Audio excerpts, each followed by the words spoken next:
Hello everyone, thank you for tuning to my channel. Thank you. Today on W.D.T High Performance, we are working on the 2013 5.7 Hemi engine. We're working on the Edelbrock Gen 3 Hemi heads. We are putting down the rocker arm assembly, and we will be measuring the push rods. So it goes here and here, from here to here, So we're going to tighten this down by 25 pounds, foot-pounds. Is that correct, Deb? Yep. So we're gonna put it on here, and we're gonna do that. So stay tuned. So 25 foot-pounds.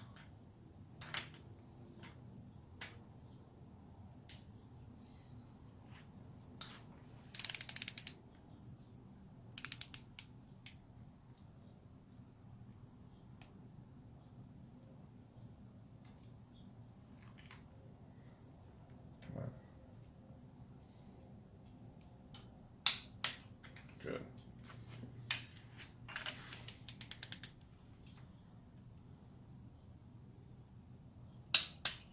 Okay.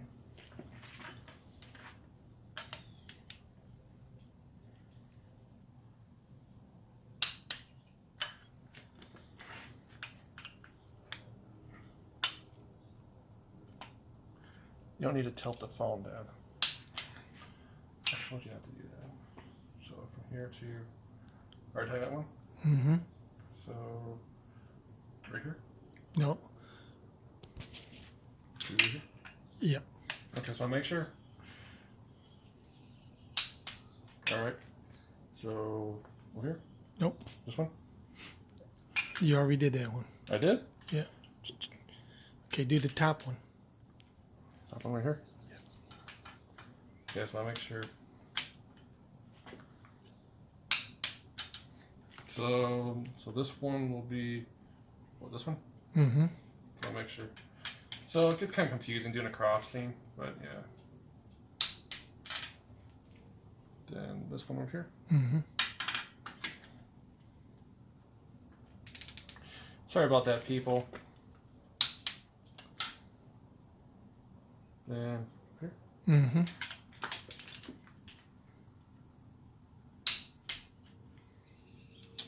I haven't done this one yet, right? Mm-hmm. Did? Yeah, gotta do it. Okay, so I'll make sure.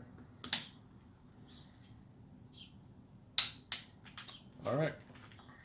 We got it. Okay, now you want to double check. To make sure I got every bolt, I'm just gonna go like this to make sure.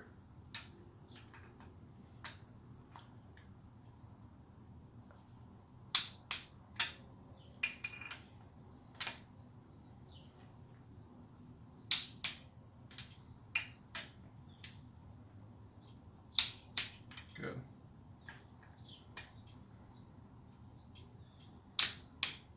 Good.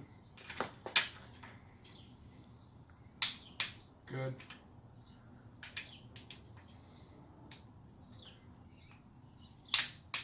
Good. Good.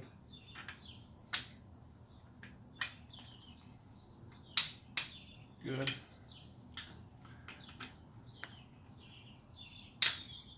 Good. Good. So we did not miss any. All right.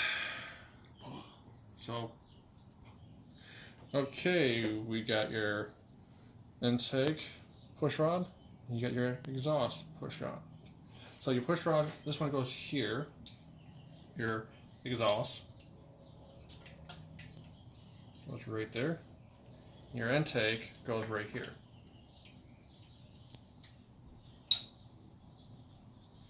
So we're gonna put rock arms on here.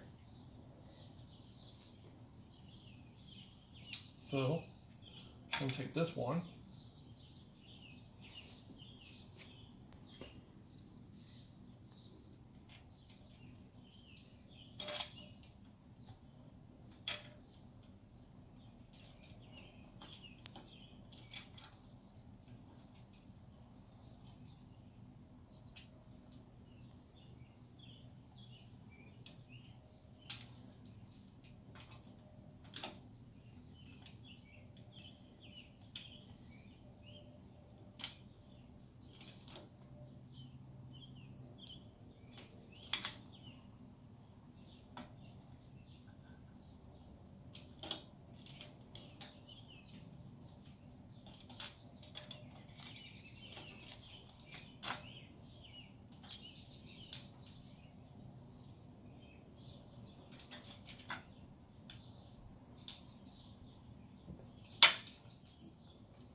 And this is how we will do our measurements on here. Mm-hmm. That person, that's my dad, my old man. He's teaching me.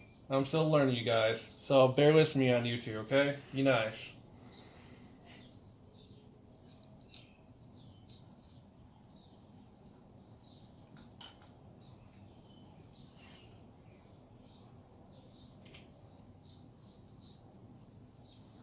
Let's get it on here for now. Then we'll put the top one on.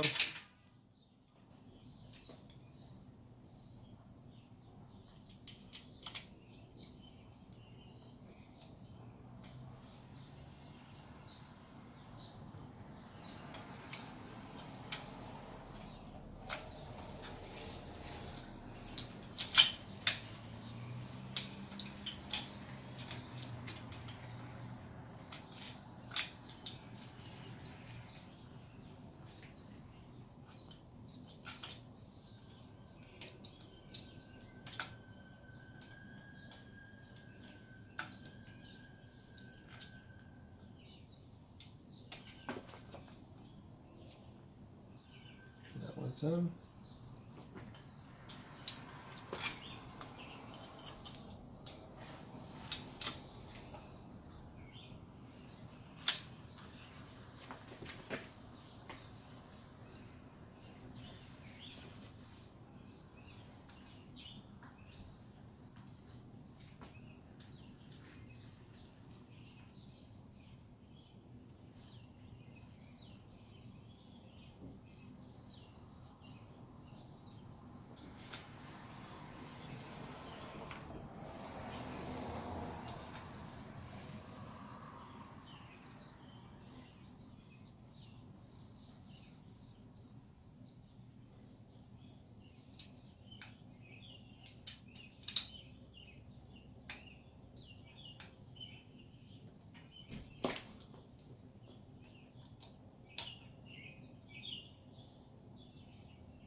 Actually, let me break it off. I see it now. It's not on the screen. My bad.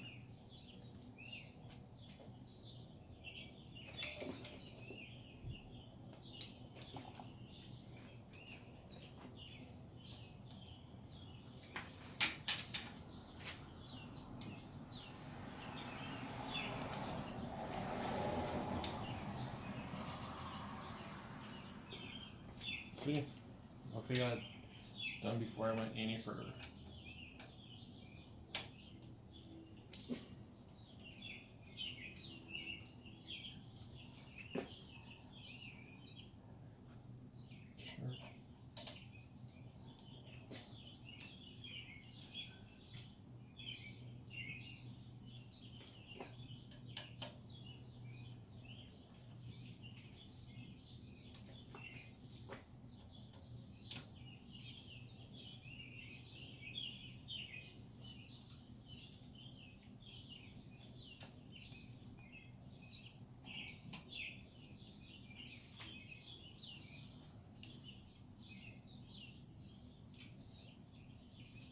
Sure. Okay. So, Dad, what do you think is next? Your opinion. Okay, what we're going to do is slowly turn her to find top dead center. Okay. All right. And Welcome back to W.D.T High Performance. Now we are getting back to turning the engine over. We're going to see how the valve springs and everything else open. Is that right, Dad? Mm-hmm. All right, we got to turn this very slowly. Now you feel like when it's getting ready to pull, you stop. Right. So let's turn this very slowly. It's kind of hard to turn.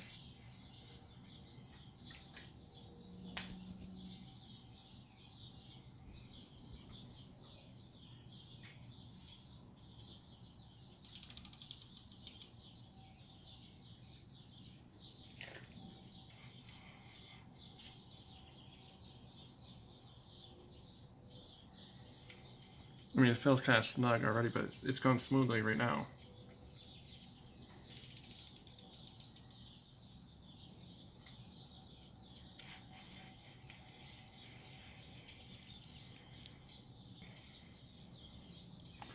How's it look on your side, Dad?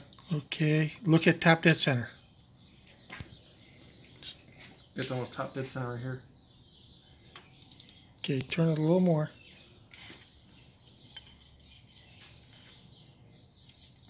Stop. Okay.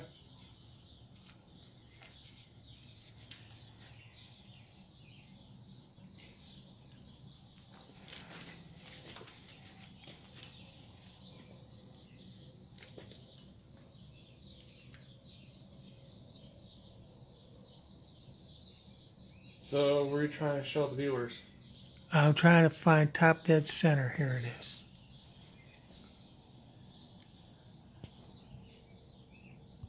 So, we got to turn it more? Here it is. Was it? No, this is a later on project before when we get it all together. We're going to put a timing mark for top dead center. Smart. All right.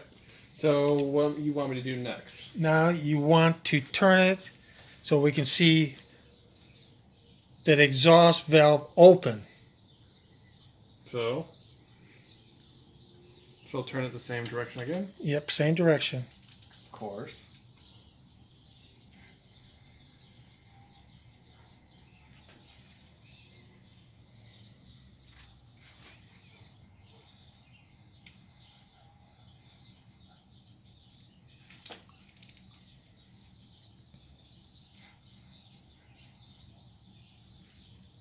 Okay, then the exhaust valve is opening.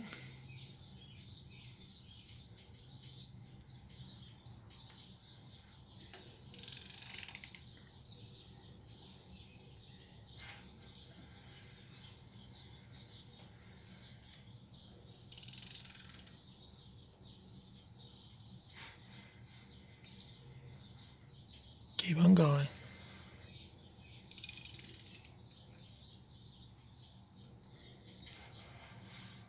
Okay. Keep on turning. Okay. We want now the intake to open up.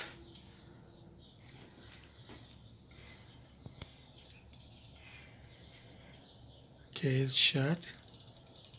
Keep on turning it to make it open. Now it's already opened. So, she's good? See where top dead center is. Is it in the same area? Top dead center is right where I had it right here. Okay. Now we know that nothing's hitting, the valve is not hitting the top of the piston. So, in other words, so what does that mean? Does it mean the size of Well, so far we're in stock specification, but these are hydraulics. It varies because they fill up with oil. That then the lifters pumps oil through the push rod because the push rod is hollow inside. Well, they can't see because you're hold it. So show them what you were talking about. Okay, right here, this long little tube. Better yet, have me one of those push rods. All right. The exhaust one? It, anyone will work. Well, here's the exhaust one. Okay.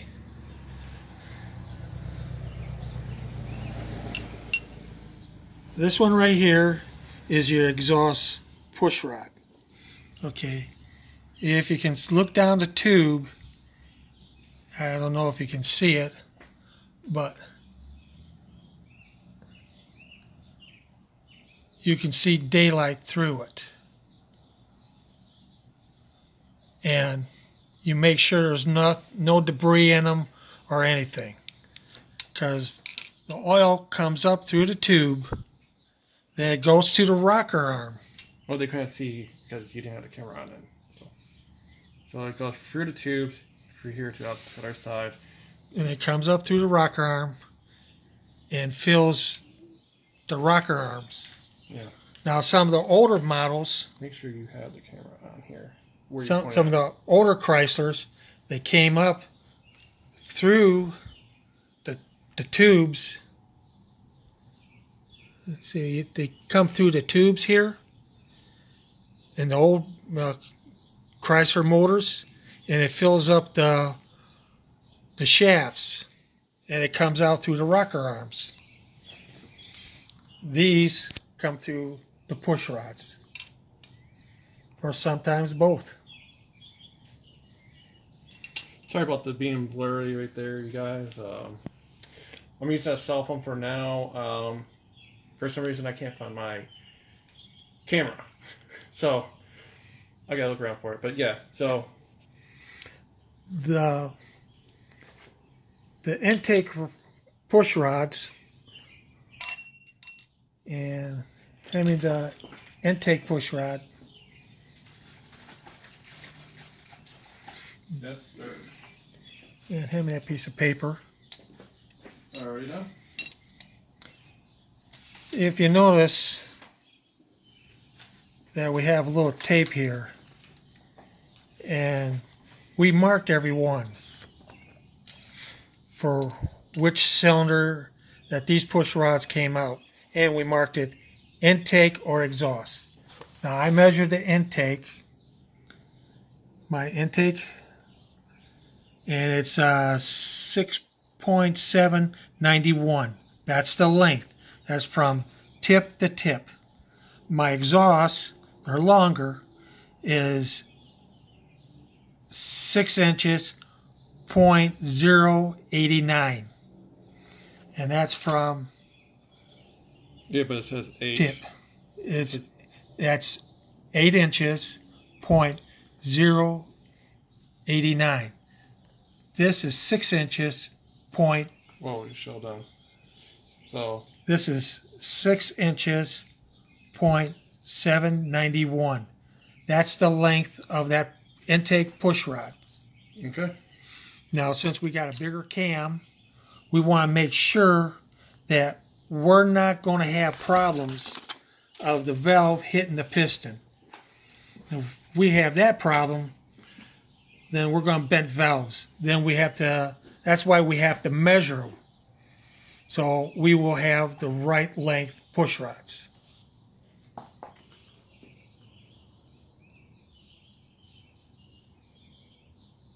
All right. What's next? Okay, we get our gauges, our push rod gauges. All right. So we're gonna go to the pushrods gauge. So everyone, hold on. Welcome back to W.D.T. High Performance. Dad, what happened here? We had a little problem. This is a push rod length checker. It's This is the model number right there. yep, that's the model number. We got it from Summit Racing. Summer Racing. Okay, now this is the stock push rod. The reason why we're changing this because we got a bigger cam, and we want to put new push rods because we don't want to use the old ones. We want to use new ones. Mm-hmm. Okay. The checker, I measured it with an indicator. This is a Dow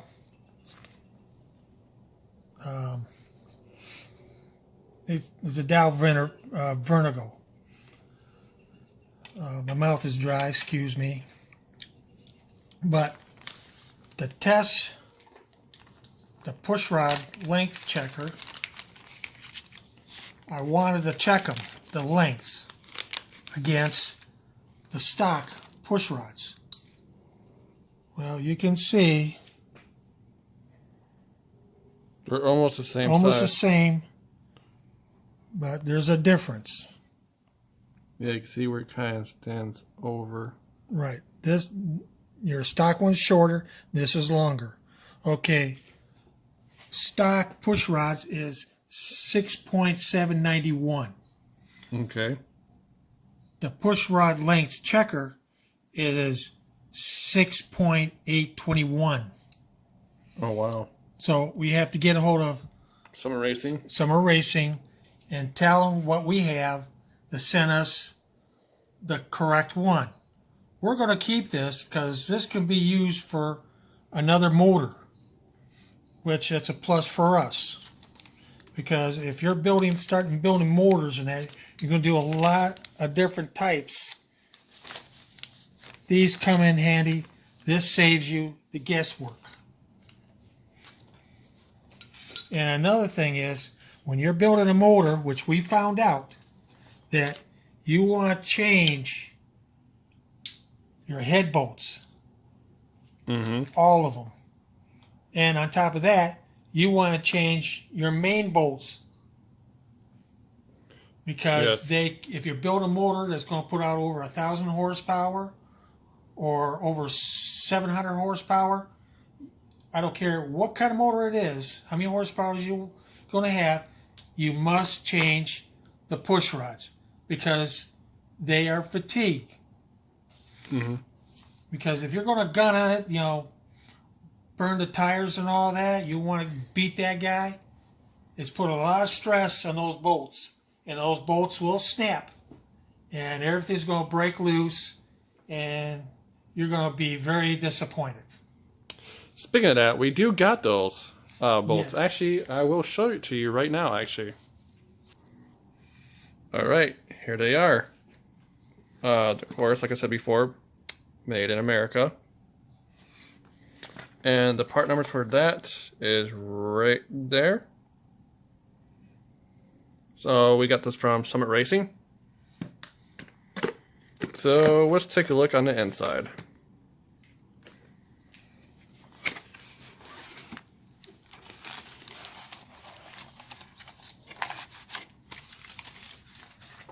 It's like Christmas all over again. Torque specification. Yep.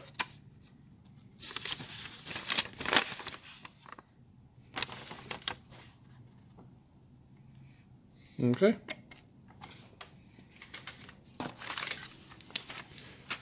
Gotta love these.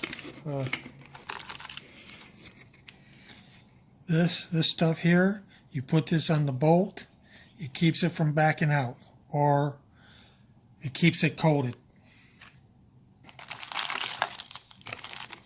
Nice. You come with the washers. Got the two washers there. Package. And we're going with studs. A stud is a lot stronger than a bolt. We got our nuts. These goes on the mains. Then we got our small bolts that bolt from the side. It's on the side of the engine down here. That goes right there. Yep, right there where he has his finger at.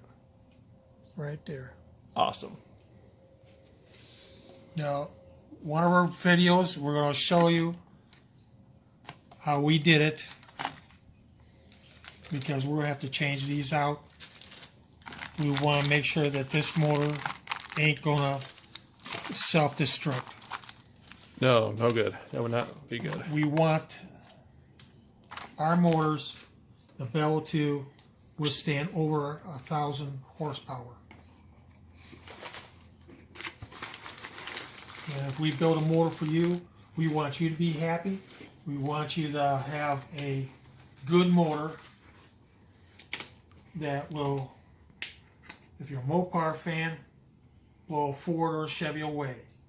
Or vice versa if you're with Ford or GM. Yeah, we're not just vice versa to Mopar. We like Ford, we like Chevy. We even like some of the import cars, like some of the Toyotas, some of actually we like the Nissan GTR. That's really nice though. And we also like the Koenigsegg, my favorite sports car, better than the Bugatti Veyron, and that's a V8 engine. This is a V8 engine. Imagine when you put an engine like this inside a vehicle much lighter, like a Ferrari or like a Koenigsegg or something like that, with either a supercharger or turbo, whatever. I mean, it's really gonna move. So the company we want to open up is called W.D.T High Performance, and we're starting small right now. We're showing everyone what we're doing here with this engine because we're using this as a resume to show places to give us help us get a building, help us get our business going, and go from there. We're start small, then work yourself up. So we're taking one step at a time, and we will get there. And this is why we do these videos. We're doing these videos. We're showing people what you can do. And I'm actually happy I'm the only one right now that's actually doing a rebuild on this engine. Like the kind of work I've done to this engine. So far I've seen people just put like a new cam in, that's it, or just new heads, that's it. Nothing else, or they strap a supercharger, that's it. Us, we're doing the whole engine. There is nothing on here is stock. Only thing is stock is this and this. This is not stock. This is, well, of course, this is like stock in a way. This is not stock. And of course, these are not stock at all. And we will get this one. It's going to be, well, this has to be stock. So, yeah. So we'll have some. We're gonna get some cross braces here. They're gonna be high performance. They're gonna be where keep everything steady. So, Dad, is there anything you want to say? Well, another thing is, it's the tools. I buy Craftsman and Snap-on, and there's also other tool brands, but I stick with Snap-on and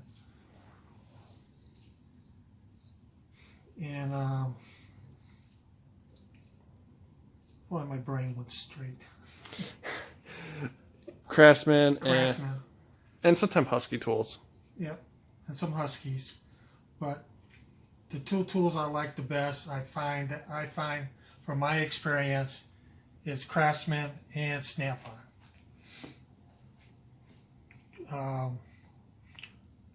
For all the mechanics that are learning, starting off, I'll recommend going with Craftsman tools. They're good, they're reliable, and I have no problems with them. This motor's been also built with Snap-on and Craftsman. And Milwaukee. Yeah, can't forget Milwaukee. Yes, because in our other videos we use some Milwaukee. But the main thing is take your time. You never want to rush it at all. You rush it, you can end up coming into problems. Like I got people saying like, "Oh, it'd take you months to build an engine. You call yourself W.D.T High Performance." I never called myself that. I called the name of my YouTube channel, and it's also going to be the name of my company. And by the way, I do own the rights of the name. You don't want to rush into a motor. You want to check everything out. You want to plastic gauge the bearings. You want to mic your crank. You want to mic your rods, mic your cylinder. There's a lot to it. You just don't slap a motor together. No, you don't. You take your time, you do your homework, and you build it right. Right. It doesn't take a day to build an engine if you want to do it right. It can, if you want to just slap the motor together and that, it could take about 2 hours and you have the motor together. If it don't turn, you know you messed up. If it does turn and you end up gunning and everything else, you can end up blowing the engine. Yeah. You don't want to do that. And this is a lot of money in this engine. And this engine right here is lots of money. This what we did to this engine, it costs twice as more what I pay for this engine.